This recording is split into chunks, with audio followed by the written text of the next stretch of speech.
Dun, dun, dun, dun. I don't know how to do this. I put other things on it. I'm gonna put it on the description if I can. I don't know how to put it. Can you? Not now. Okay, relax, relax. This is a introduction. I'm freaking out or something. Introduction, and I have to put it on the description. I have to. Um, this is demo. This is how this, how this, how. Okay, it was cyber security Israel. Right, right.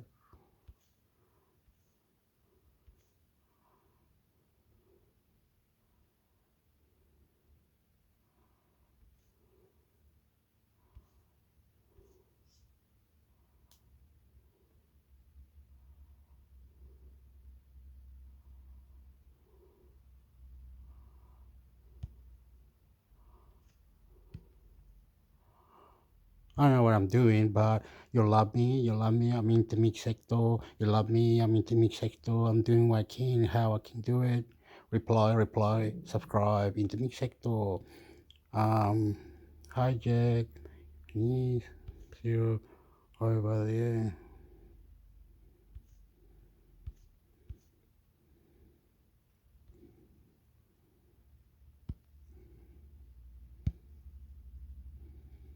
Oh, yeah, yeah. Whoopa. From the CISO series, it's Cybersecurity Headlines. Critical progress FTP bug now being exploited in attacks. Cloudflare DDoS protections bypassed using Cloudflare, and the Red Cross issues hacktivist rules. These are some of the stories that my colleagues and I have been bringing to you on this week's Cybersecurity Headlines. And now we get a chance for some insight, some opinion, and most definitely some expertise on these stories and more from our guest, Bob Shooter, the CISO at Ashland. Bob, thanks so much for being here. No, I appreciate you having me on. It's good to be here. Absolutely. I can't wait to dig into the news with you. Before we do so, be talking to those, addressing those. If you have any questions, the bug. Asset Note found that there are about 2,900 hosts running WSFTP on the internet. May not seem like that huge of a number unless your company is one of them. And as we've seen with MoveIt, these can have huge reach for each one of those organizations. Progress said that upgrading to a patch release using the full installer is the only way to address the issue. So, Bob, Progress seems to have done what it can to fix the vulnerability, but how does this make you feel overall about third-party risk inherent in architecture? Is it, I guess, better than having a collection of different suppliers? Like, Party risk perspective, specific attack process that leverages logic flaws in cross-tenant security controls simply by using a free Cloudflare account. That's kind of the whole cross-tenant thing. Through a proof of concept, the researcher identified the source of the vulnerability to Cloudflare's strategy to use shared infrastructure that accepts connections from all tenants. He and his research colleague reported the logic flaws to Cloudflare on March 16th, but the issue was closed as informative, kind of the I'm sorry you feel that way, I guess, of bug disclosures. So, Bob, is this what you would refer to as a, I don't know, distributed service front door problem? yeah, maybe it's a distributed service backdoor problem. Yeah. I'm not sure which one it is, right? Which door are we talking about? But if you think about it, it's a combination of the conversation we've always had, right? User experience versus security. Mm-hmm. If you think about the Microsoft, when they went to Portal, right, for their Office front door, I'm like, okay, let something get straight. You're going to get a single spot where everyone knows what the website is. I give you a credential and you're going to route me to the tenant where that credential works.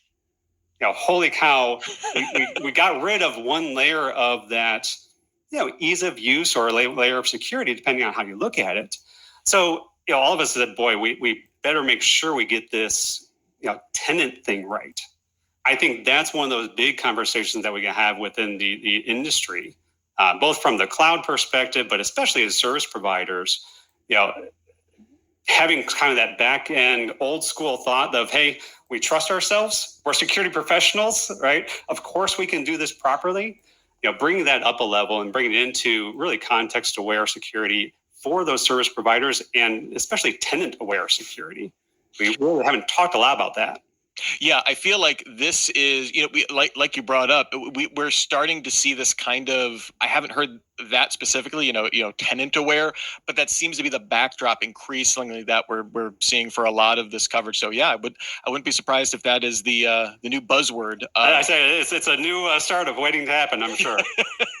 VCs, you just send me 10 million, we can get started on We your got it. product right away. Next up here, Lazarus Group poses as meta recruiters to spearfish Spanish engineers.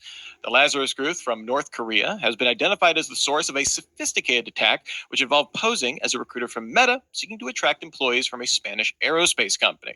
The interested candidates were then sent coding quizzes or challenges to solve as part of the application process. Asset describes the malware called Lightless Can, great name, as representing a significant advancement in malicious capabilities, especially since each piece of malware was specifically designed for each individual candidate's machine, which is really why this story spear phishing, we've seen it a bunch. That is another level. Lazarus Group certainly, top marks for persistence, creativity in their attacks, making the most of their resources, and throwing out that tempting job offer to Meta, giving people credible problems to solve to kind of disarm suspicions. If the customized software part of the story, holds water and this isn't just, okay, we did, it was some slight dusting of some settings and this is true specificity, kind of takes spear phishing to a new level. What are your thoughts, Bob? So I came from the defense industrial base. I came from an aerospace company. Mm-hmm. So it certainly is nothing new from a true advanced persistent threat, right? So those that haven't seen this type of thing before, it's holy cow, this is amazing, to get this specific. But we've seen this for years. I think that the interesting twist on this is certainly that North Korea has now kind of entered the chat, if you will, right? Of they have truly got to a level of appropriately calling them advanced persistent threat and getting to the level that it is customized, it is focused, and it is unique. So again, we've always seen pieces within our industry that is specific to us, specific to our malware that's made just for us, which is a little bit scary. But if you think about it too, I think the vendor space in our industry is a little bit backwards for this. They're meant for protecting the generic, the mass produced components. They look at risk and say, boy, we have to protect as many customers as we can. So we put our resources into that. We put our resources into understanding these big, wide events. They don't necessarily look at the one-offs, right? And that's why it's so good, and that's why it's so hard to detect, right? Their level of risk is different than my level of risk, unfortunately. Yeah. Okay, I'm gonna say. Oh yeah, I gotta say something. That if they can detect, what's the word? I'm watching the game as well. Colombia 2, Uruguay 1. Looks like the Uruguayans going for the penalty, and now it's gonna be 2-2 on the game. 90 minutes and extra time now. Anyway, if they know when you're logging in and all that, and it's got statistic, another website, and then like 2 or 3 more websites where it knows that what login, where login, and like you're saying, like and it's annoying. 100 people, 2 million people went into Facebook in 27 hours, and it knows, goes to a website, to a thing, so it can create a thing like an open portal or something. I don't know how, but it can do what it do to tell it to whatever it is that you're marketing or you're doing it. Whatever. He's kicking. Go. Yep, he put it in. The Liverpool player, guy from Liverpool, with the little tail. He put the goal. Uruguay 2, Colombia 2 now. He's happy. Oh, beautiful. Love you. Uruguay, love you. Uruguay 2, Colombia 2. Anyway, the portal could be open anyhow. By telling it, they are now training for the chat GPT or something. They're training people how to use it, how to get more out of it, and to see tips and tricks, if you know what I mean. I do not know all that, but I'm not with it. I'm not doing the certificate on Google for AI, artificial intelligence. I do not know all that. I think that I am very, very clever, but I am lazy at things like many things, settings and other things, like some person from Germany or a person from Italy or a person from Colombia or a person from Chile or a person from Australia, a person from Philippines, everyone like that, whatever. They are all saying different things about ChatGPT, cyber attack, control this, extra tools, AI tools, many things that are going out there, right? It's interesting and it's something multi open windows, how it you tell it, how it you do it, how it you get it, how it you produce, how it you could do it, how it pop tutorial, you know how to do it, you messed with it, it works for you and it does you what you do boo boo. It's you. It's that's what you say to what the program that you created like what's that hub pick hub, wake hub, dick hub, the hub they give you the more items or programs, or they have something that you needed and you downloaded it and it will help you. Anyway, I don't know what I'm saying. That's what it is. I'm going out of this one because it wasn't saying that what I was trying to say anyway. But anyway, you know what I mean. You know what I mean. I am not the no. Huh?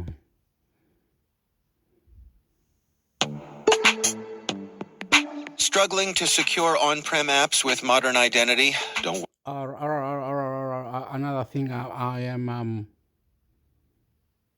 going to mix it. I'm gonna love it. I'm gonna mix it. I'm gonna love it. Gonna mix it. Gonna love it. Fa pa. Pew pew pew pew pew pew pew pew pew. Sexy, and you know it. Sexy. Everything combined. Intermix hector YouTube channel. Intermix hector YouTube channel. YouTube. Pa pa pa pa pa pa pa pa. God. What am I saying? If there was an idea to go to what is the doing it like whatever, it look like don't know what anything, don't know nothing, mean nothing. Go learn to app or something. They told me the other day. Someone was saying, I can't remember the name of the guy. He's African, I think. He write and he said, go look for app that can make money, open PayPal, see if work. Try, and have a go. Have it to finalize, internalize for 2 or 3 hours. Look, I don't do that. I just simple watch TV, the soccer, football, relax, have a coffee, go for a walk. I don't know all these things that I talk about. You can have different tools, you can have ideas, and it'll come up on the ChatGPT, and you can pay $2 for a 3-hour course once a week, and or cyber swim, and someone can teach you, or you can learn it, or how, bell.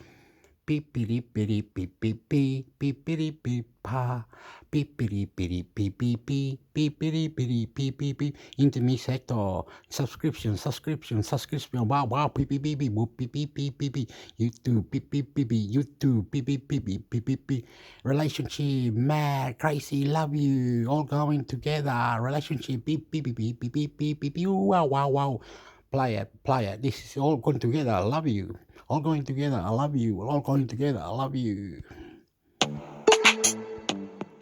Struggling to secure on-prem apps with modern identity? Don't worry, you're not alone.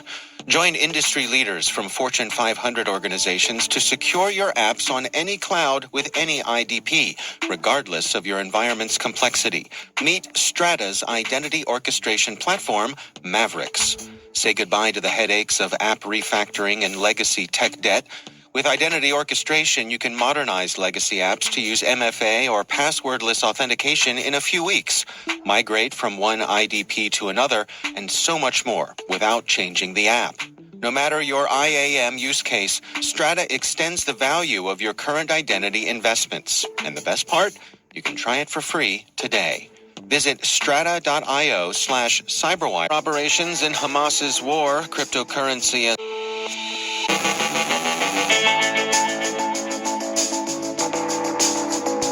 cyber operations in Hamas's war, cryptocurrency as a source of funding, and Russian hacktivist auxiliaries shifting their focus. Not all influence operations involve disinformation. Rapid Reset is a novel DDoS attack, a resurgent credential phishing campaign, and Johnson from Afternoon Cyber operations in Hamas's war, cryptocurrency.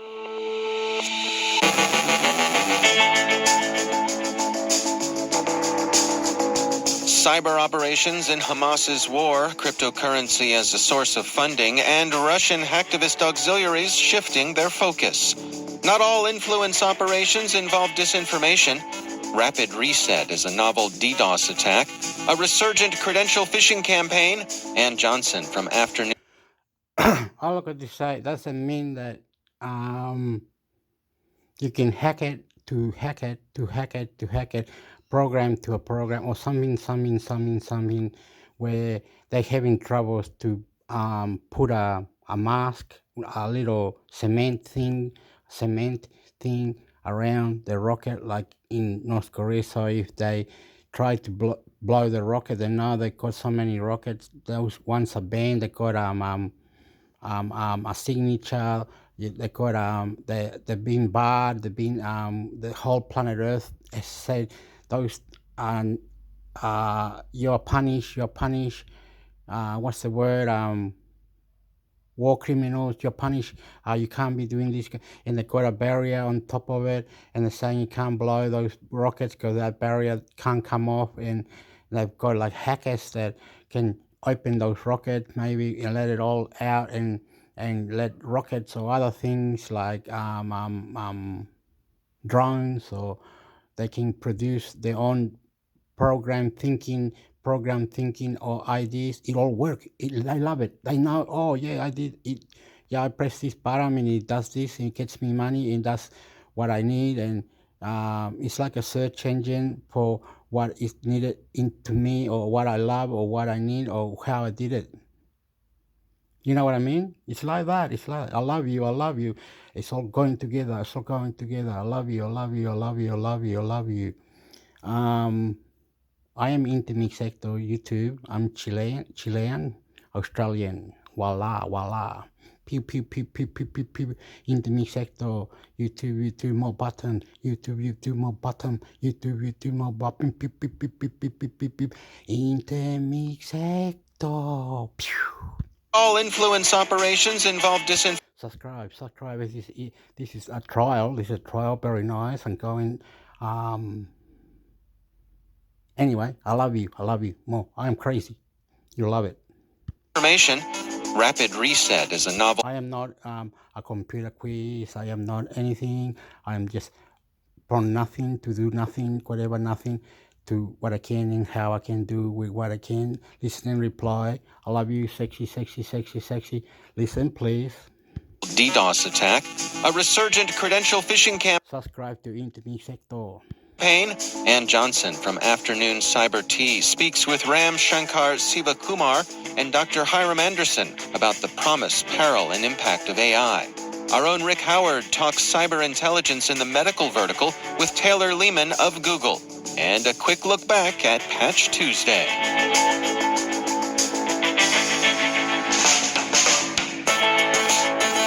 Saturday. Hacktivists and hacktivist auxiliaries who've joined the war Hamas began against Israel Saturday have claimed widespread and substantial damage to important systems.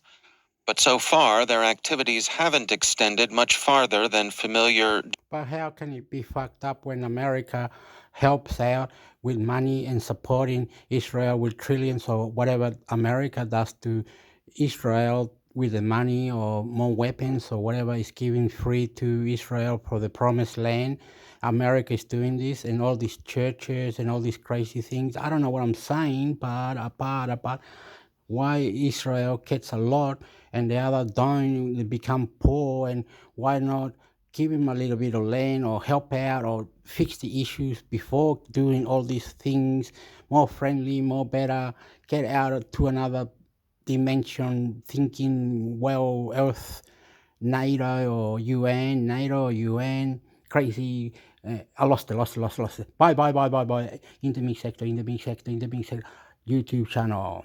Distributed denial of service operations and site. Who owns the power? Who gets the power? What is the power? What is the government saying about the Bible? What is the government saying about land rights? What is the government saying about protesting? What is the government saying about people in the cemetery? Anyhow.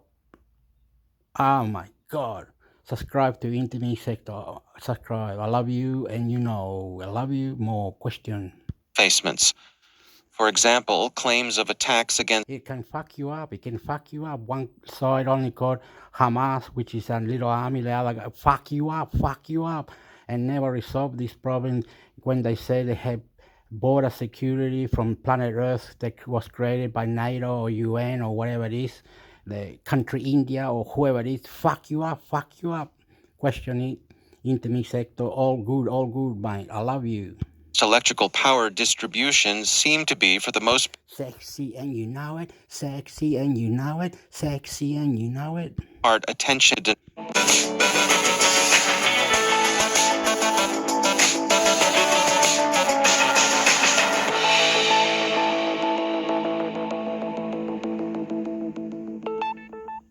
Hacktivists and hacktivist auxiliaries who've joined the war Hamas began against Israel Saturday have claimed widespread and substantial damage to important systems. But so far, their activities haven't extended much farther than familiar distributed denial of service operations and site defacements. For example, claims of attacks against electrical power distribution seem to be, for the most part, attention-getting brag. A non-ghosts compromise of the Red Alert app, designed to send attack warnings to smartphones, seems to be the most consequential of the cyber operations so far. Most of the hacktivism has been conducted in the interest of Hamas, but at least one Israeli group, either a front group or a hacktivist auxiliary. Another thing, can Israel have hacking mechanism, hacking codes, hacking this? Can Israel hack? What can Israel the hacking cyber? Can Israel hacking? Well, anyway, where's Jesus Christ? Anything? Was Jesus Christ speaking Jews? Or what language did Jesus? What's this Israel? Why Israel win all the time? Why is it? Well, anyway, you gotta make it love, Hector. I love you. Intermix sector, YouTube, Google, Power, in description. Pew. Has reemerged most of the Red Alert, but so far their activities haven't extended much farther than familiar distributed denial of service operations and site defacements. For example, claims of attacks against electrical power distribution seem to be, for the most part, attention-getting brag. A non-ghosts compromise of the Red Alert app, designed to send attack warnings to smartphones, seems to be the most consequential of the cyber operations so far. Most of the hacktivism has been conducted in the interest of Hamas, but at least one Israeli group, either a front group or a hacktivist auxiliary, has reemerged to take a role in the conflict. Predatory Sparrow, known for operations against Iran, has been observed probing Iranian sites and posting warning messages, Cyberscoop reports. The messaging said in Farsi, "You think this is scary? We're back. We hope you're following the events in Gaza." Iran has long been Hamas's patron, and it's widely suspected of having provided both planning and logistical support to the Hamas operation. Many have asked how Hamas achieved operational surprise Saturday. The reasons are surely complex, but some of the success must be charged to effective operations security. Hamas evaded Israeli cyber and electronic collection by simply going dark, as Bloomberg puts it. They stayed off their devices and conducted business face-to-face in small cells. The most prominent cyber phases of the war so far have been influence operations, many of them conducted on behalf of Hamas or of serving interests only tangentially related to the war. An example is the Russian narrative falsely asserting that Ukraine had supplied Hamas. Other bogus reports appearing online have included posting and mislabeling of old video and even video from online games as representing breaking events in the war. Much of the influence doesn't involve disinformation. The New York Times has an overview of how Hamas has posted, often to X, the platform formerly known as Twitter, images of its atrocities against civilian victims in Israel. These are intended as both expressions of triumph and as incitement to further atrocities. X has been widely criticized for its failure to screen, filter, rate, or otherwise effectively moderate content. Changes to X's content moderation policies have, more or less, adopted celebrity as standard of newsworthiness and largely abandoned attempts to expose coordinated inauthenticity, CNN reports. A European commissioner has written X to warn the platform that its failures in this respect may constitute a violation of the European Union's Digital Services Act.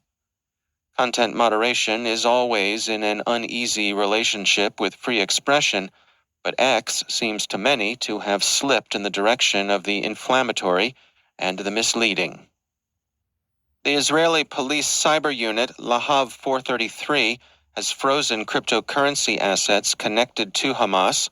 Hamas has been actively soliciting donations in its social media accounts since attacking Israel on Saturday. Decentralized finance in general and cryptocurrencies in particular have long seen their clearest use case in the transmission of remittances, and such remittances have been flowing to Hamas for some time.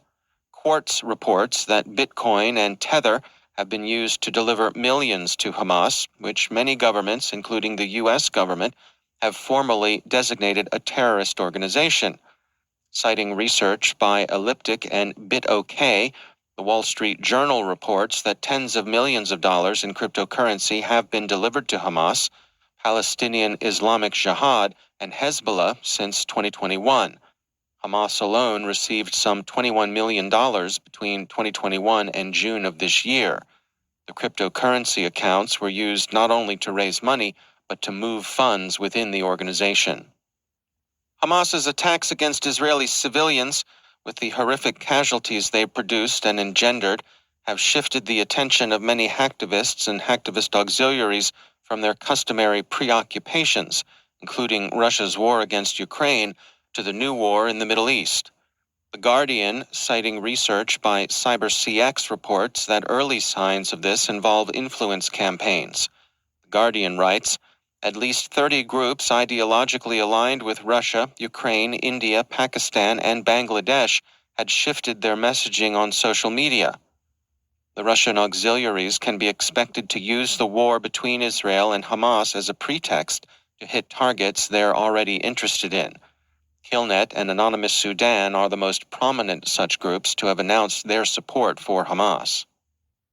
Moving away from the Middle East, CISA, the U.S. Cybersecurity and Infrastructure Security Agency, warns that a vulnerability affecting the HTTP2 protocol is being exploited in the wild to conduct very large distributed denial of service attacks. The vulnerability is known as Rapid Reset.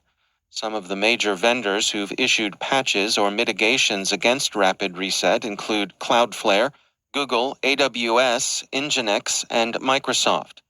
CISA also recommends that organizations review the agency's earlier guidance, titled Understanding and Responding to Distributed Denial of Service Attacks. The attacks are so far not attributed to any particular threat actor, the Washington Post reports, but they've been remarkable for their ability to generate large request floods from relatively modest botnets. Cofense is tracking a new phishing campaign that's abusing LinkedIn smart links to evade security measures, Bleeping Computer reports. Smart links are a LinkedIn Sales Navigator feature designed to track engagement for marketing purposes. Cofense explains, while smart links in phishing campaigns are nothing new, Cofense identified an anomaly of over 800 emails of various subject themes, such as financial, document, security, and general notification lures, reaching users' inboxes across multiple industries containing over 80 unique LinkedIn smart links. These links can come from newly created or previously compromised LinkedIn business accounts. The goal of the campaign is credential harvesting. And finally, we wrap up with a quick look at some of the more significant patches issued yesterday during October's Patch Tuesday. Microsoft has issued patches for more than 100 vulnerabilities affecting Windows, 3 of which are being exploited in the wild, Security Week reports. One of the exploited flaws affects WordPad and could allow the disclosure of NTLM hashes. Another actively exploited bug impacts Skype for Business and could lead to privilege escalation. Adobe has patched critical flaws affecting several of its products, including Adobe Commerce, Magento Open Source, and Photoshop. Citrix has issued patches for numerous vulnerabilities affecting NetScaler ADC, NetScaler Gateway, and Citrix Hypervisor. So, it's a good time to review your systems and upgrade what needs upgrading.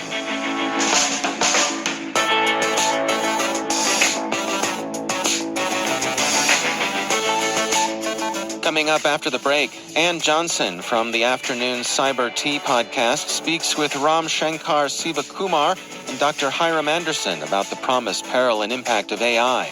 Our own Rick Howard talks cyber intelligence in the medical vertical with Taylor Lehman of Google. Stay with us.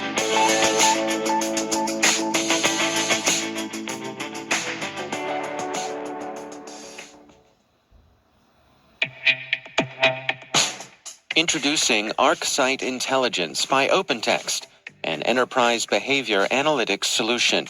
Intelligence repurposes data you're probably already collecting to uncover patterns of behavior missed by other UBA offerings.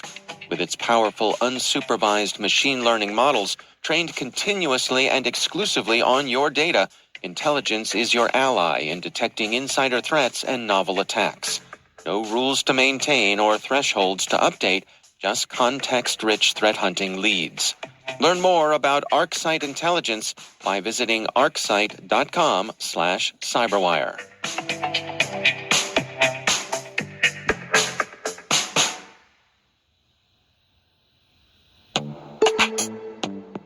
This episode is supported by Code Comments, an original podcast from Red Hat. Be honest, do you comment your code? When you're working on a project and you leave behind a small note in the code, a code comment, to help others learn what isn't clear in the code. Sometimes we leave comments for other people. Sometimes we leave comments for ourselves, a type of breadcrumbs. There's a lot of work required to bring a project from purchase to production, and the documentation doesn't always cover changing team dynamics. So the Code Comments podcast, which is hosted by Jamie Parker, he's a Red Hatter and an experienced engineer. In every episode, Jamie recounts the stories of experienced technologists from all across the industry who share what they've learned from implementing new technology. So if you're interested in real stories from real people going through real change, check out the Code Comments podcast. You can search for Code Comments in your podcast player. We'll also include a link in the show notes. My thanks to Code Comments for their support.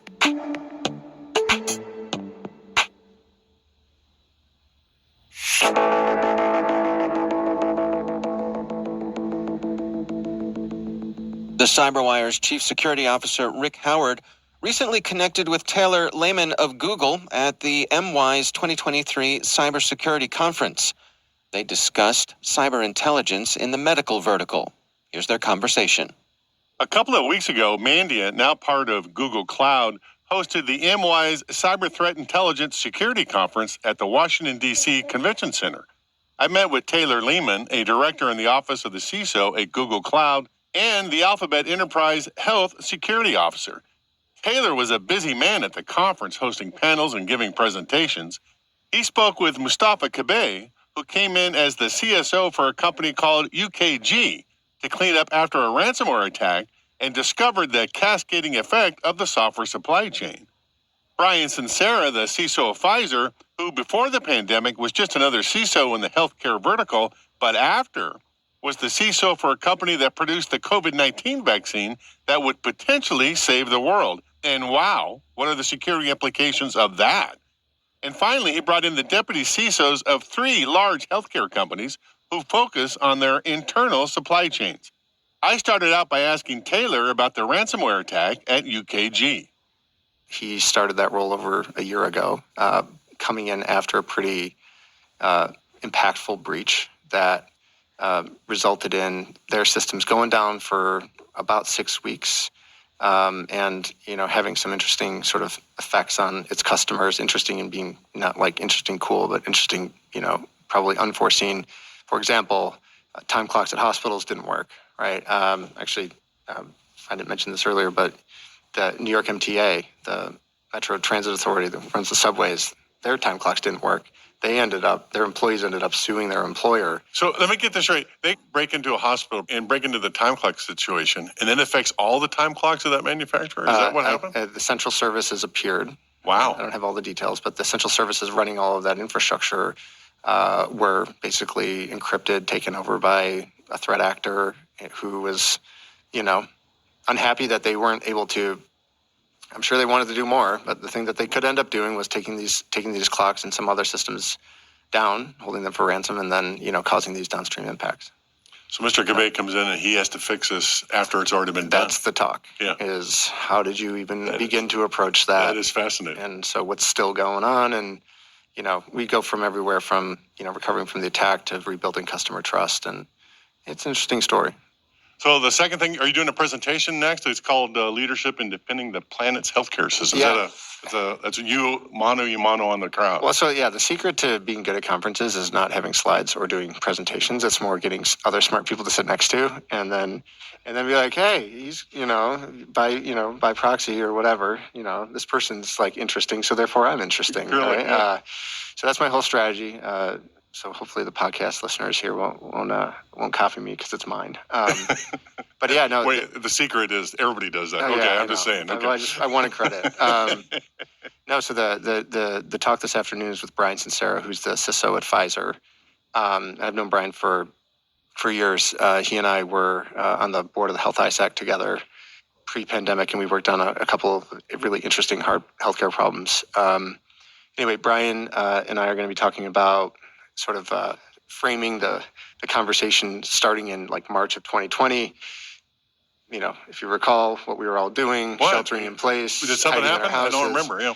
Yeah. So we were all sort of leaving RSA, and the world shut down 2 weeks after that. And basically a month and a half later, Pfizer was sitting on the sort of first trials of what would then become the vaccine. And so, it wasn't the first vaccine produced. It was probably the most sort of globally visible and impactful vaccine that was created. And, of course, Pfizer had a big role to play in that. So the talk with Brian is really focused on take me back to that time where you went from, not saving the world to basically having a medicine that eventually would. And so how did that change, how you thought about your job? How did that change about your team and your role and your purpose? And then bring me through what was it like? How did you see the attacks and threats change from what they were prior to people knowing you had that capability to then you had it, and then the manufacturing and all sort of the downstream things that you had to now think about to basically, get shots into people's arms.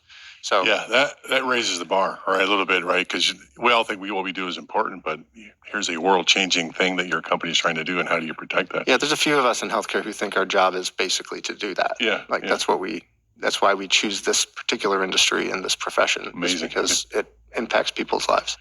The last one I'm going to do is called the Deep Blue In. What's that one? Okay, so that's a fun one. I've got the deputy CISOs from GSK, HCA Healthcare, or GSK is GlaxoSmithKline, HCA Healthcare, and 3M, and they all play a really interesting role in the healthcare supply chain.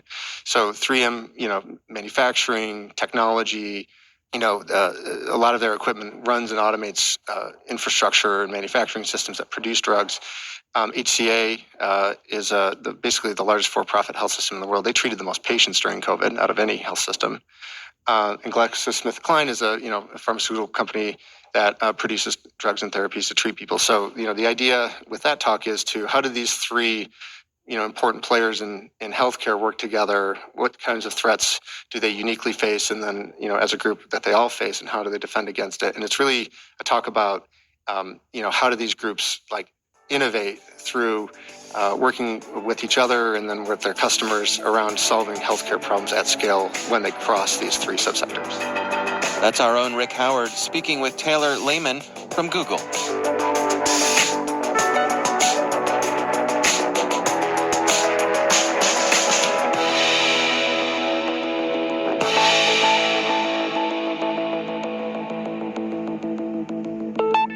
Ann Johnson is host of the Afternoon Cyber Tea podcast right here on the CyberWire Podcast Network.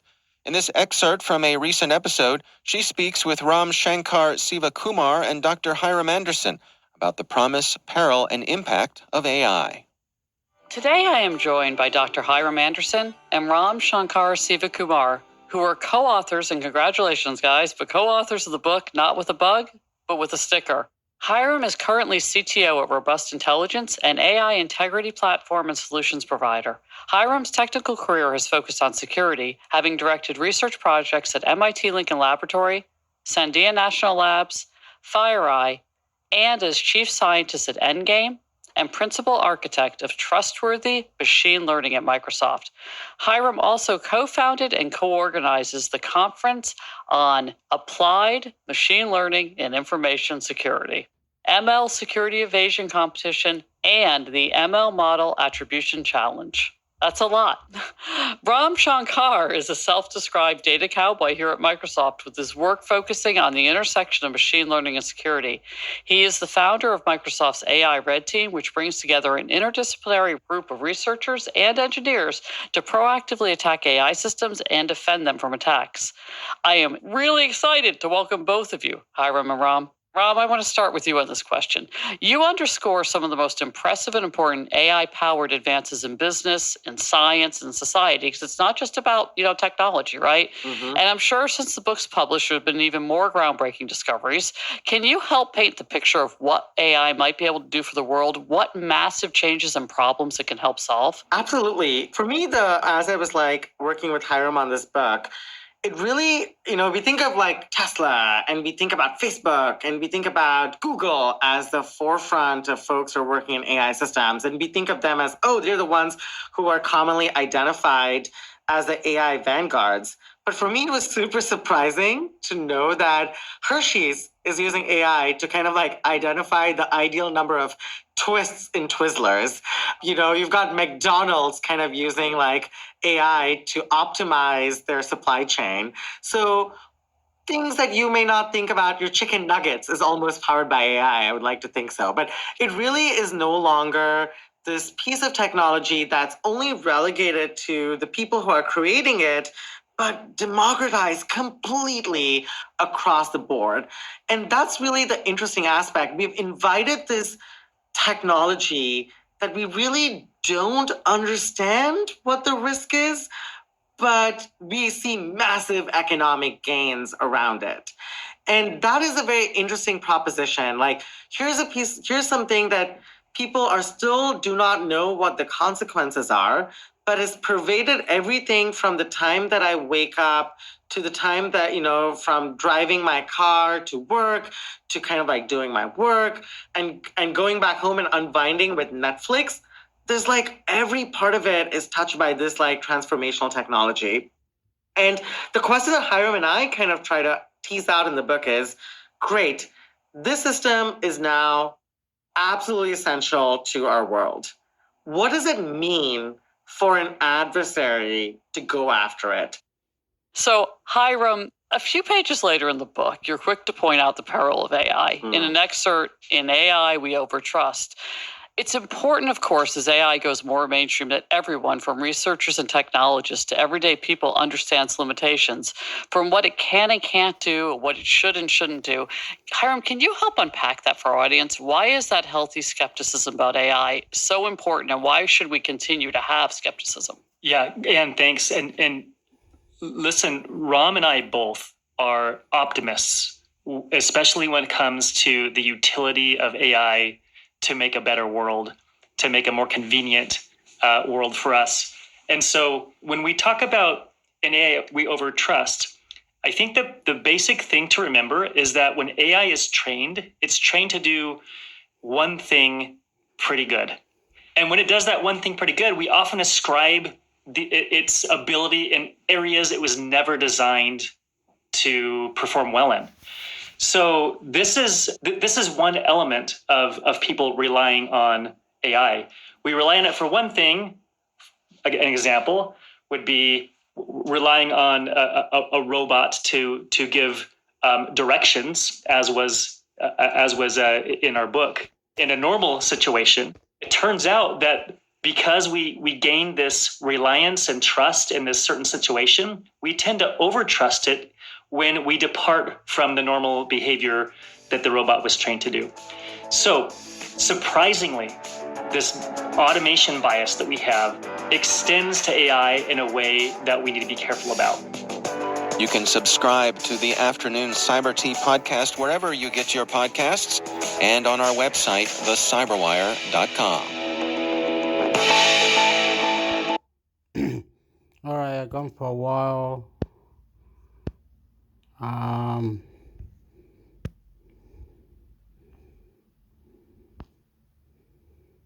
Oh yeah.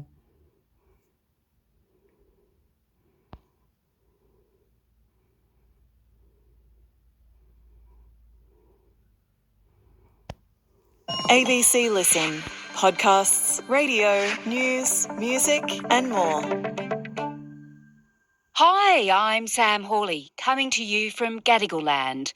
This is ABC News Daily.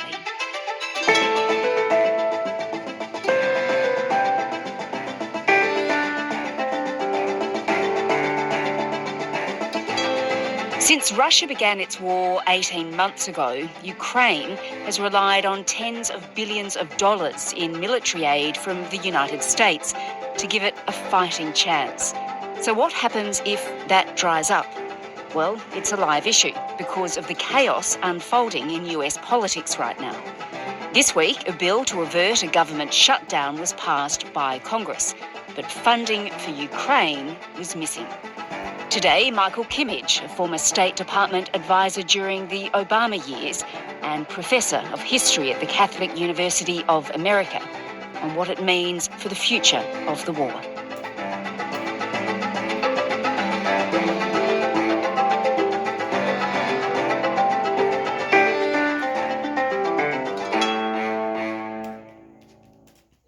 Michael, the US government, it's been on the brink of a shutdown again, but that was averted, of course, when Congress passed a temporary funding bill.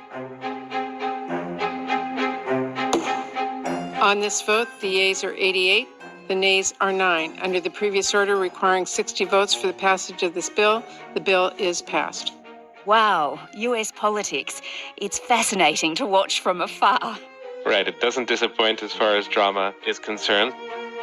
So the shutdown was averted, but as fallout from that, the Speaker of the House, Kevin McCarthy, lost his position, directly connected to the compromises he attempted to make.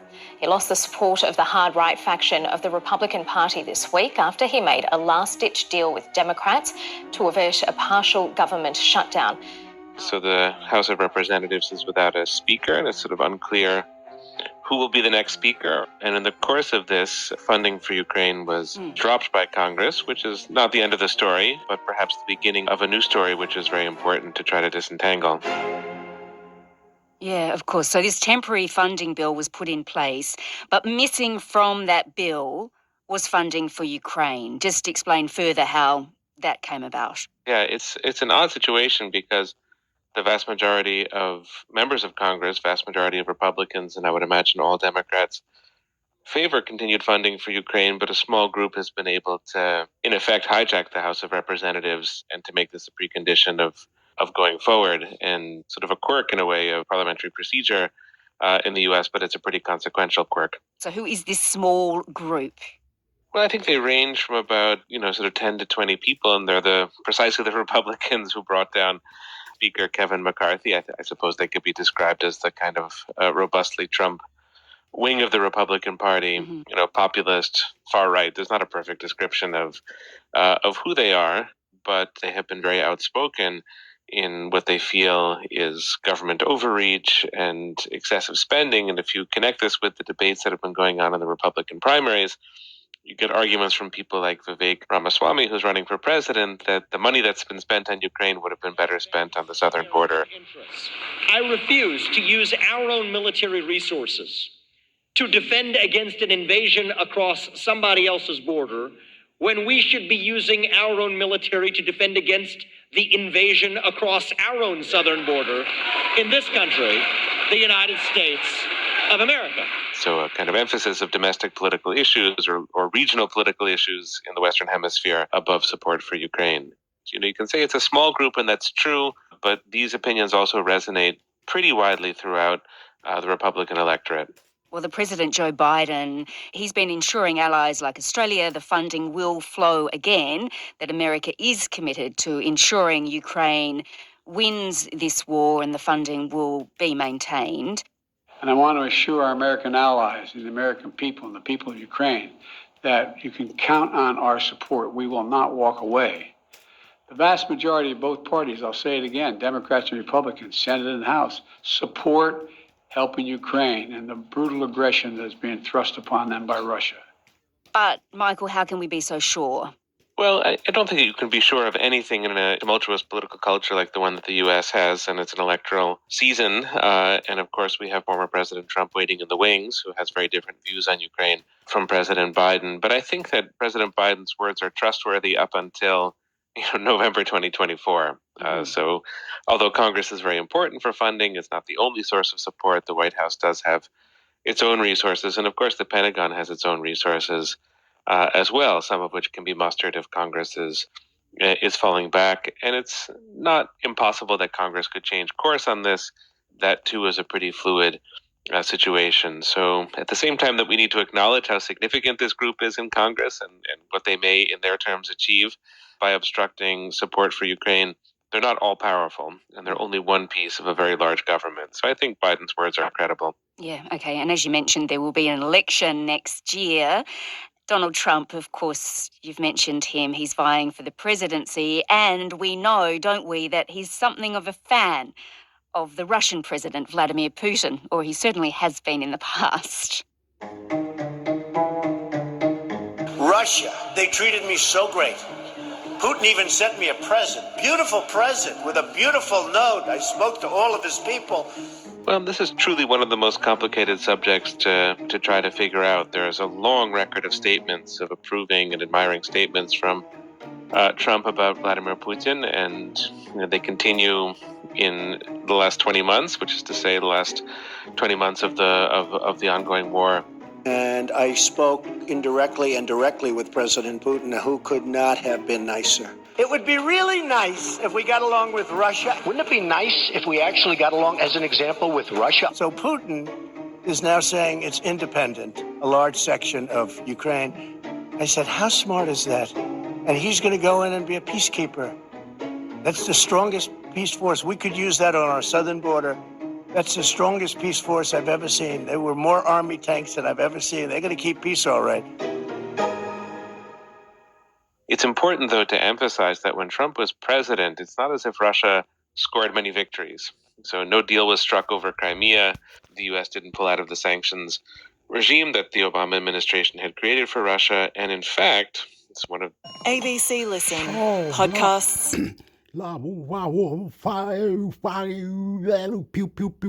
Intermix, hector, subscribe. Radio, news. I love you in the description. Listen, you love me. Cisco in description. Read all the comments. Read everything. Do everything. Amazing. Don't bring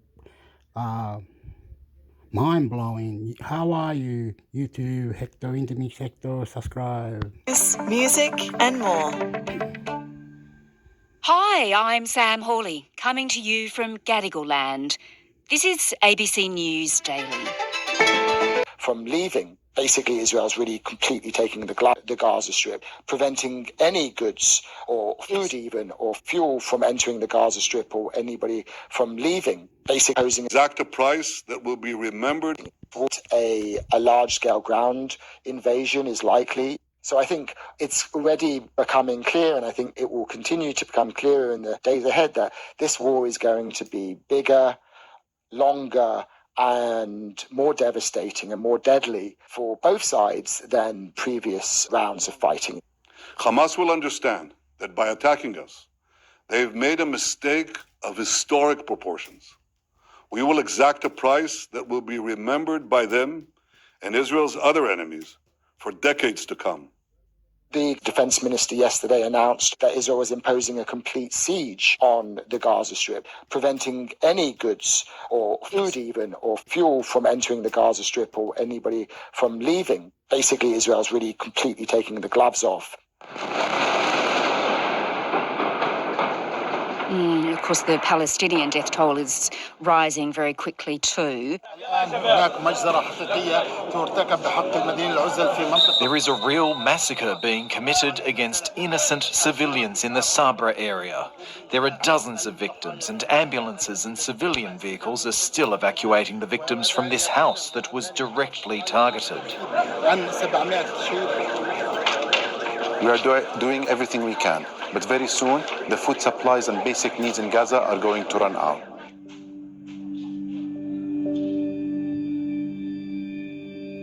Let's return to that idea that Israel will actually launch a ground offensive, because going back to that idea that this is Israel's 9/11, that would be Israel doing what the Americans did after 9/11. That is, they invaded Afghanistan. Israel would invade Gaza. That's right. I'm almost certain that there's going to be an invasion taking place in the next couple of days. And so, the question is, what is the goal here? It's one thing, as Americans learned in Afghanistan and later in Iraq, it's one thing to invade a country and topple a regime even, but it's another thing to be able to get out safely and to leave something viable in its place. And I think that, while there's a very understandable desire to get rid of Hamas and to say that there has to be basically regime change in Gaza, given what Hamas has done. Just as Americans felt that there needed to be regime change in Afghanistan because of the Taliban's support for Al-Qaeda, we've seen that, however justified the case for regime change may be, it's much harder to actually do in practice, and it rarely turns out well. America found itself bogged down in a quagmire in Afghanistan for many years, and ultimately the Taliban are right back. And so I fear that, extending the kind of parallel with 9/11, that's the danger that Israel faces today as well. If indeed they end up destroying Hamas or overthrowing its government there, then they're going to be in a very difficult position as to what happens the day after, who will take over.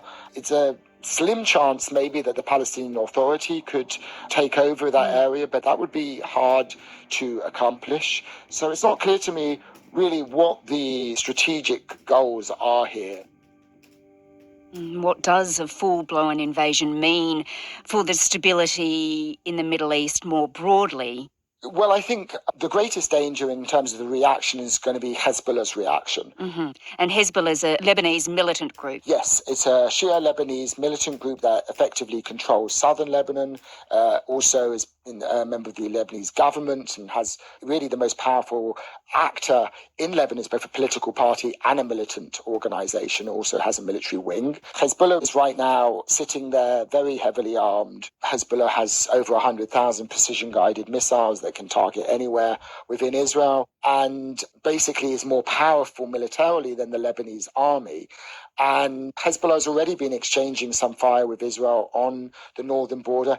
If the war in Gaza escalates, and if it seems that Hamas is about to lose and be destroyed, or if there are many, many, many more Palestinian civilian deaths, that could prompt Hezbollah to get more involved and turn it into effectively a two-front war. And that would be a very dangerous situation. That would really take, however bad this war is going to be, to a whole new level.